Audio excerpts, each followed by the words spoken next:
बहुत समय पहले की बात है। एक छोटे से गांव में एक गरीब किसान रामू रहता था। रामू का जीवन बहुत कठिनाइयों से भरा हुआ था।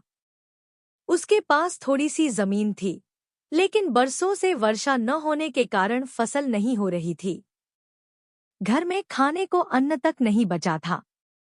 उसकी पत्नी और छोटे छोटे बच्चे भूखे सो जाते थे। गांव के लोग भी उसकी हालत देखकर दुखी हो जाते, पर सबकी अपनी अपनी परेशानियां थी। रामू दिन रात खेतों में मेहनत करता, कभी मजदूरी करता, तो कभी दूसरों के यहाँ काम करके अपने बच्चों का पेट पालने की कोशिश करता। लेकिन फिर भी उसके जीवन से अभाव और दुख दूर नहीं हो रहे थे। रामू मन ही मन अक्सर सोचता, हे भगवान, आखिर मेरा दोष क्या है? मैं तो मेहनत भी करता हूँ, किसी का बुरा भी नहीं सोचता, फिर भी मेरा जीवन इतना दुखी क्यों है? इन्हीं विचारों में डूबा हुआ वह एक दिन पास के जंगल की ओर चला गया। चलते चलते वह बहुत थक गया और एक पीपल के पेड़ के नीचे बैठकर रोने लगा। उसकी आंखों से आंसू बहते ही जा रहे थे। वह बार बार यही प्रार्थना कर रहा था, हे माता, अब आप ही मेरी रक्षा कीजिए। मैं अपने बच्चों को भूखा नहीं देख सकता।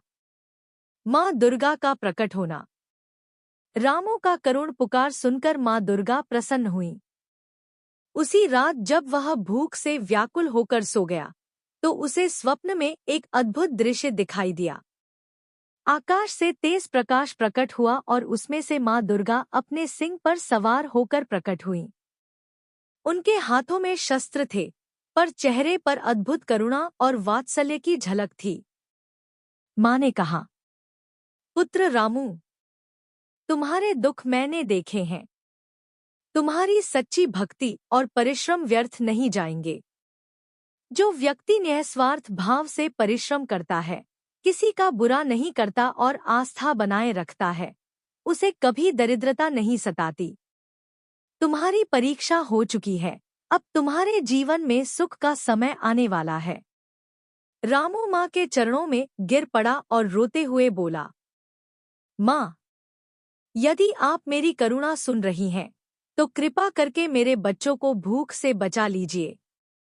मुझे धन वैभव नहीं चाहिए, बस इतना दीजिए कि मेरा परिवार सुख से जी सके। माँ ने आशीर्वाद देते हुए कहा, पुत्र, कल से ही तुम्हारे खेत में हरियाली लौटेगी। तुम माँ दुर्गा का स्मरण करते हुए सच्चे मन से हल चलाना। धरती तुम्हें भरपूर अन्न देगी।